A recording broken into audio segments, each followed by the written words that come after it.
Oi, turma. Hoje, Transição Planetária, de Valdo Franco, Manuel Filomeno de Miranda, capítulo 20, o enfrentamento com a treva.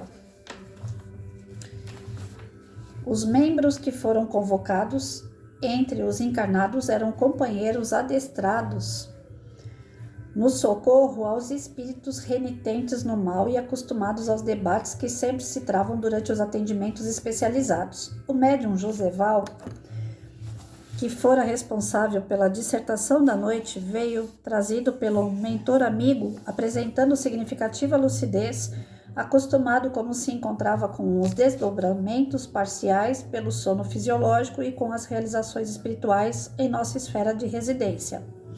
Jovial saudou-nos a todos, demonstrando especial carinho em relação a este modesto narrador e colocando-se inteiramente à disposição do Dr. Silvio, que deveria dirigir a atividade programada.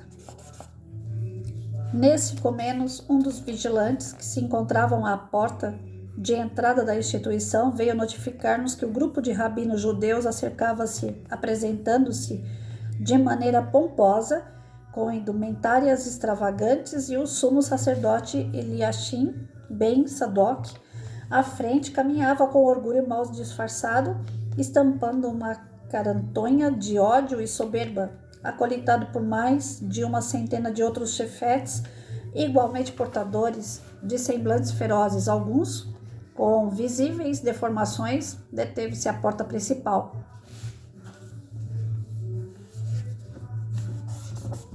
Cães amestrados, que pareciam anteriormente seres humanos, ora hipnotizados, assumindo formas animalescas em razão da crueldade de que se fizeram portadores durante as existências anteriores, evitavam que grande número de adeptos e vitimados pelos administradores da triste corte gerassem qualquer embaraço.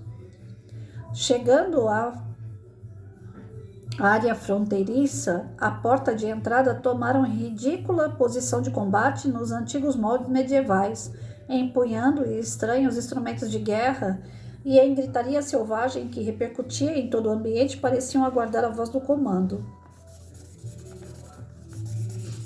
Então, espíritos bem atrasados aqui, maus, né? Ficaram na frente do local onde eles estavam se reunindo aí, não queriam deixar os demais passarem, né? Mas tinham os guardas lá. Veneranda, a entidade feminina, acercou-se do fanfarrão desencarnado e desarmou-o com simplicidade das suas vestes. A irradiação de compaixão e ternura convidando-o a adentrar-se no recinto, onde era guardado com respeito e afetividade, sendo permitida também a entrada de alguns membros do seu séquito, que, confessamos, era estranho e sombrio.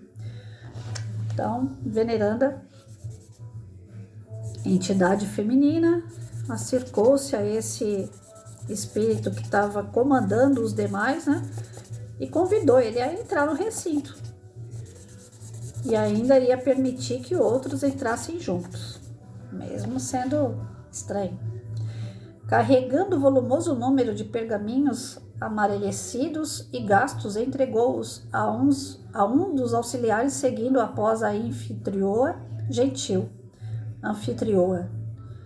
De outros sacerdotes das antigas seitas que se derivaram do judaísmo da Europa, igualmente tiveram acesso à sala que os aguardava, enquanto ficavam furibundos e agitados os demais membros da estranha caravana de honra e a malta de desesperados servidores e subalternos. Nesse comenos, o diretor espiritual dos trabalhos exorou a Jesus. Senhor Jesus, augusto mestre, embora as sombras da ignorância predominem em nosso mundo interior, permite que a sublime claridade do teu inefável amor nos inunde de esclarecimentos, libertando-nos da perversidade que persiste e dominadora. Não somos outros espíritos senão aqueles réprobos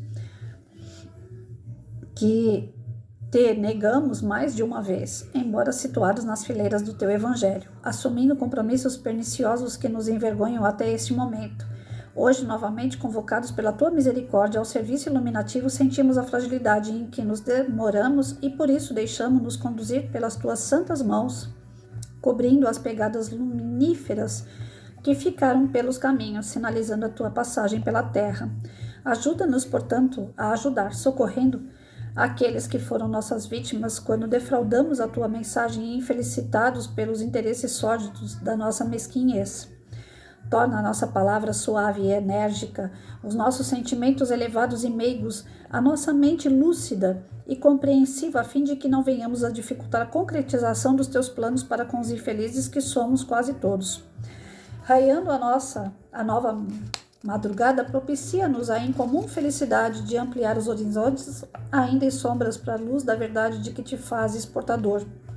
O irmão que iremos receber, ao lado de outros que tombaram nos fossos profundos do ódio, guarda as lembranças que lhe fizemos ontem, quando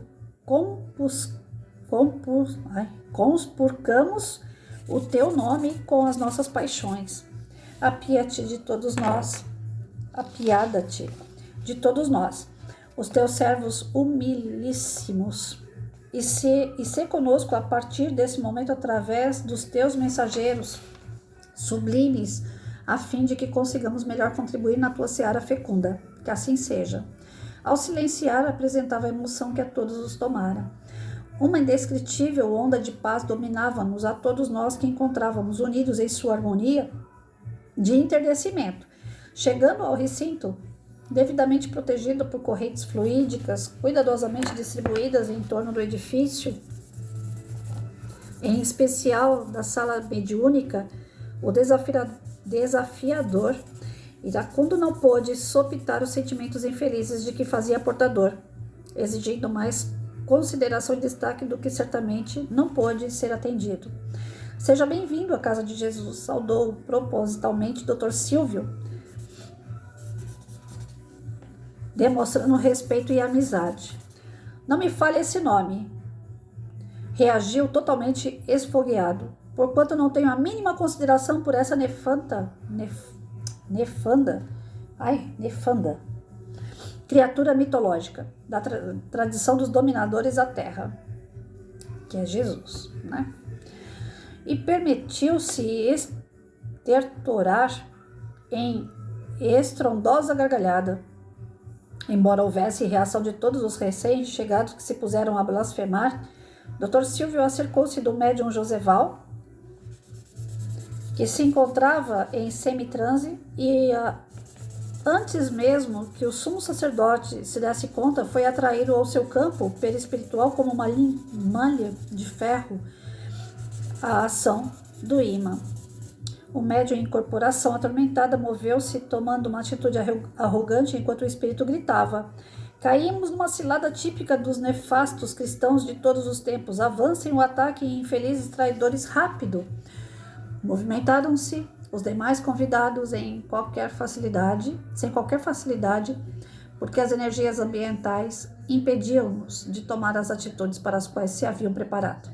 Permaneceram imobilizados pelas vibrações que lhes eram dirigidas por todos os presentes. Ante a impossibilidade, puseram-se a gritar em situação deplorável de desespero, esperando ser ouvidos pelos asseclas que permaneceram fora do recinto e que os acompanharam, mantendo a expectativa de uma batalha a céu aberto.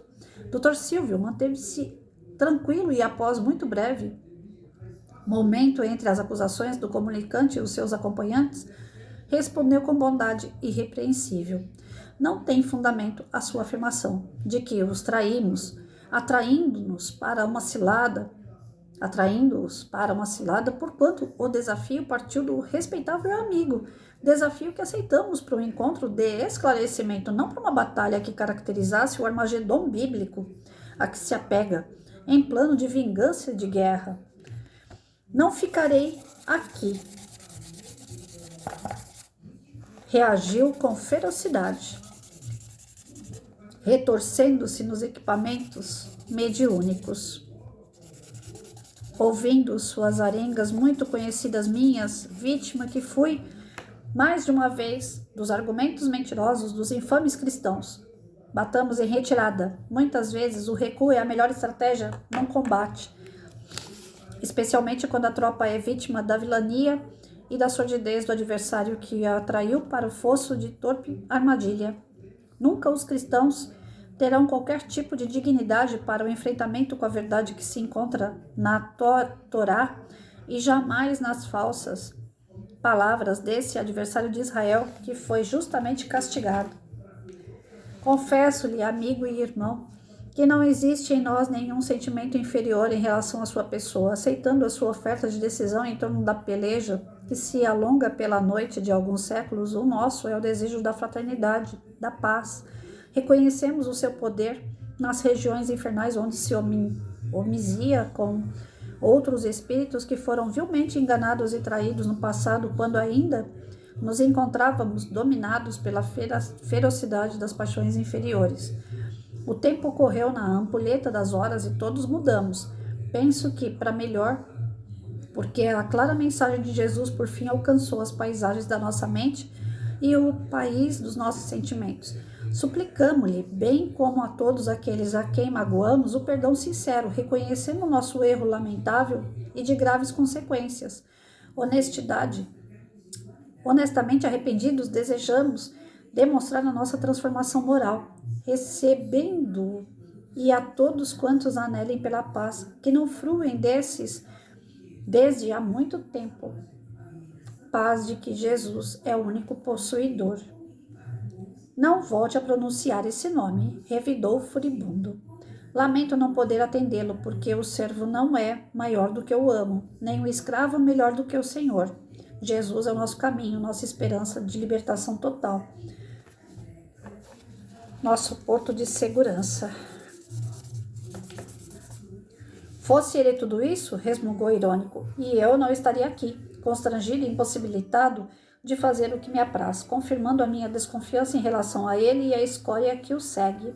Ocorre que o amigo esclareceu, paciente, trazia planos de belicosidade, utilizando as armas do ressentimento, da vingança, instrumentalizado por outras de caráter destrutivo conforme as manipula na área que lhe parece pertencer. Deflagrada está a guerra. Ripostou com os olhos fora das órbitas, deixando que a máscara afivelada a face desaparecesse. E venceremos. Os adversários, não permitindo que mais se expanda a nefasta doutrina agora renascida no espiritismo, essa peçonhenta herança do maldito cristianismo dos padres e príncipes da igreja enganosa.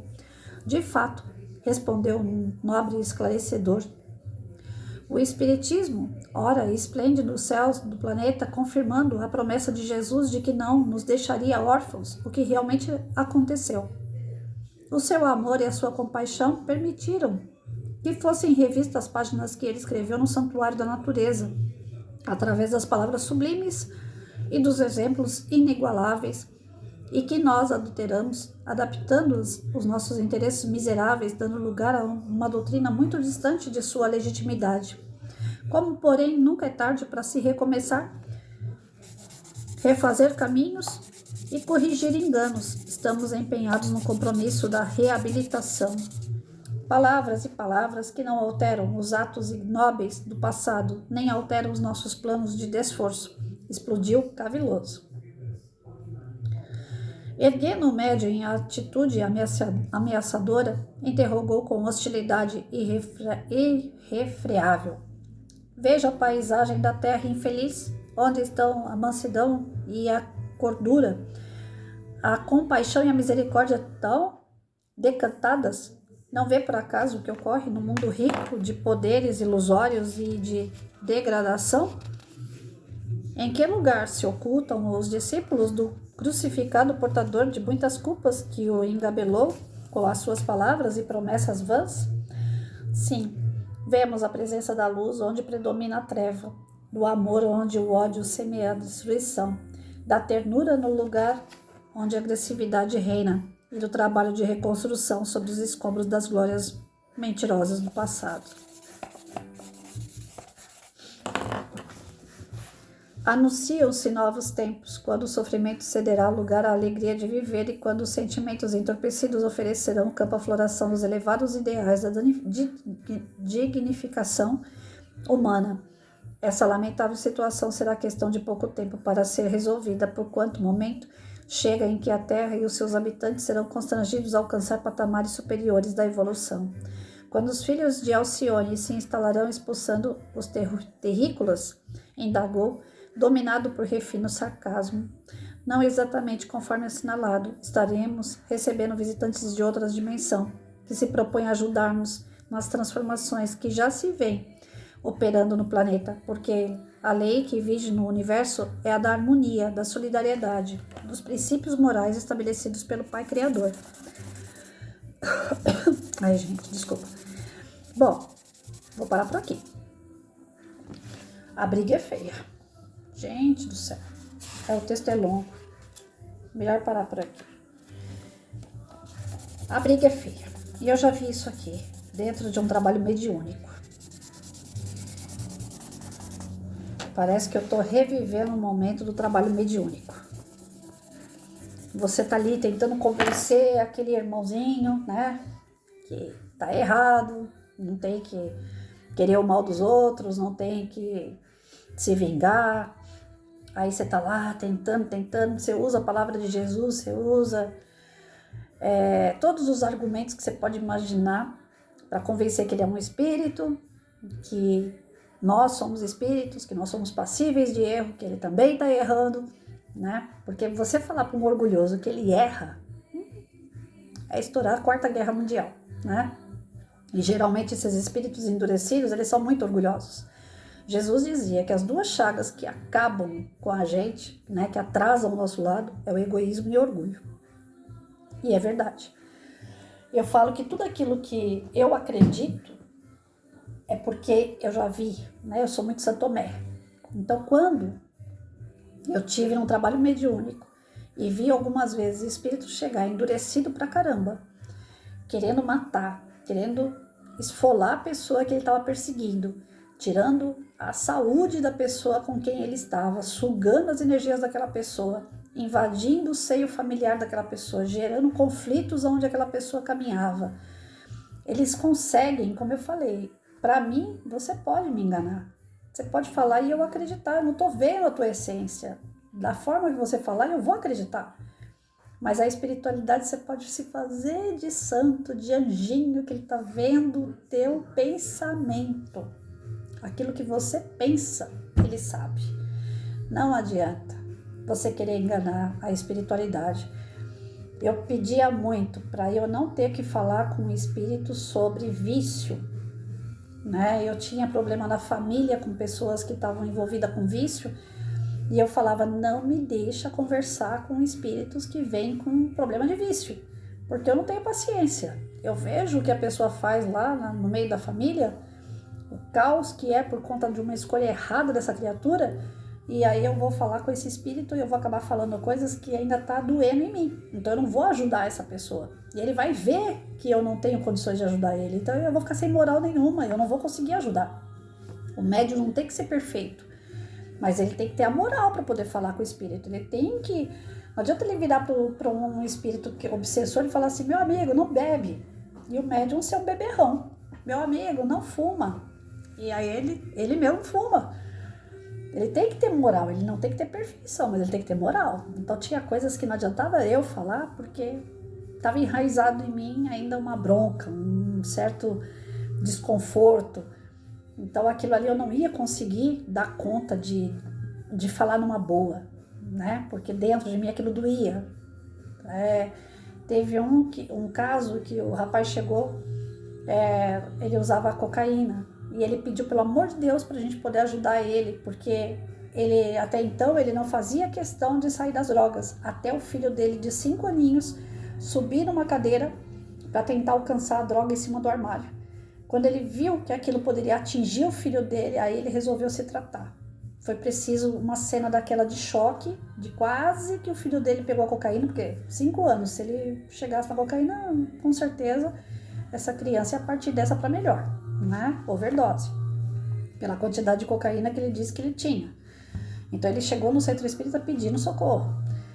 a influência que estava com esse rapaz dava medo, pânico. Isso que eles estão falando aqui no texto, que tem momentos que o espírito, o perispírito, né, desses espíritos mais atrasados, cadê? Bem aqui. Ele fala das deformações que tem, né, que alguns ficam parecendo cães amestrados, eu não sei, eu acho que é adestrados, né, deve ter um erro aqui. Então, eles ficam animalizados, eles ficam babando, eles ficam deformados no perispírito. Então, isso daí estava cheio com esse rapaz que foi entrar em tratamento, né? E eles aproveitavam o consumo da droga desse rapaz para eles poderem sentir aquela essência, né, da droga, tal, de como age na pessoa, e eles sugam aquilo. Eles vivem disso no plano espiritual, sugando pessoas, que são os vampiros, né? Então, quando o cara veio para se tratar, a gente teve que tentar convencer esses espíritos, né? E como que você convence uma criatura que é completamente orgulhosa, egoísta e tira barato da cara da gente o tempo todo? Eles dão risada da gente o tempo todo, irônicos. E aí é a hora que testa a gente, a paciência, a benevolência, a solidariedade, a caridade, porque quem de nós consegue alguém tirando barato da cara da gente, a gente fica bonzinho, ficar ali, numa boa? É difícil, é um exercício tanto, né? Dá vontade de catar o cara pelo pescoço e falar, vem cá, meu, vou parar de tirar barato da minha cara, né?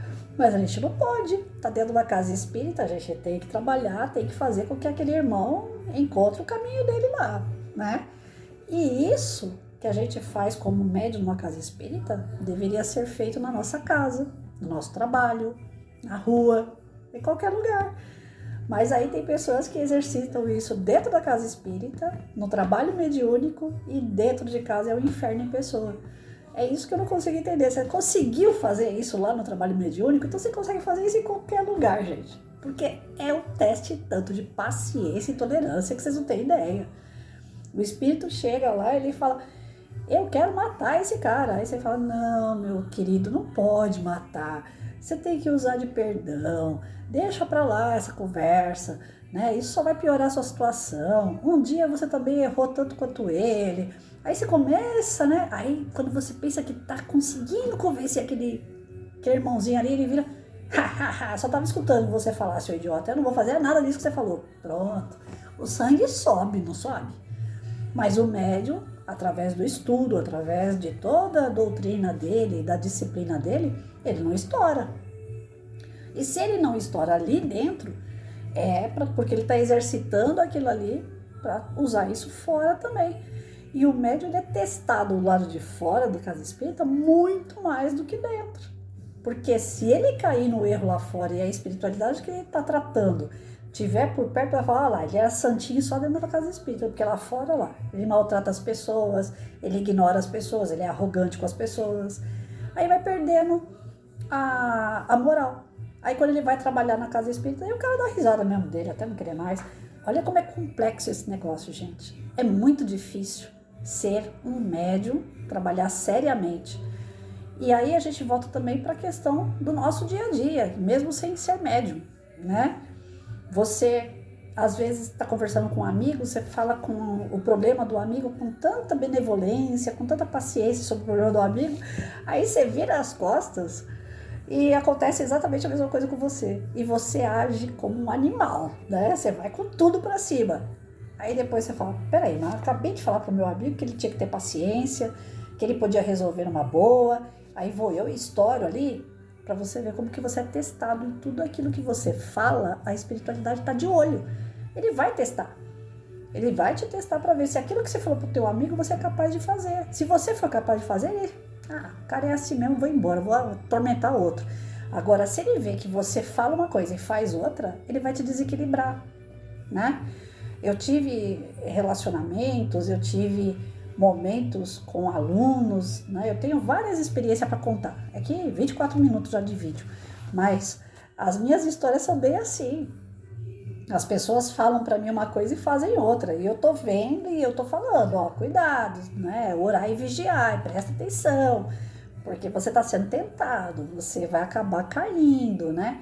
E se não cai naquele momento, tem um momento para cair.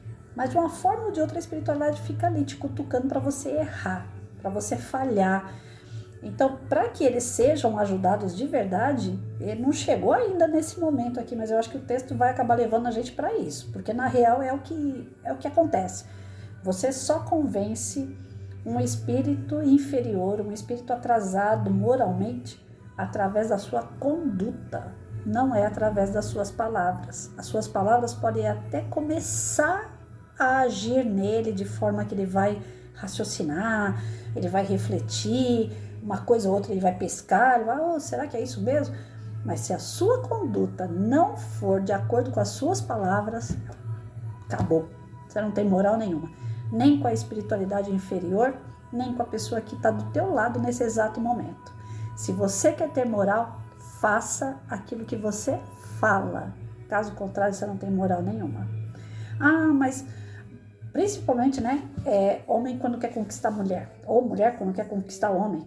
Nossa, você gosta de praia? Gosto. Ah, eu também gosto. Você gosta de verde? Ah, eu também gosto. Ah, tudo deu certinho. Aí quando tá junto, não é nada daquilo.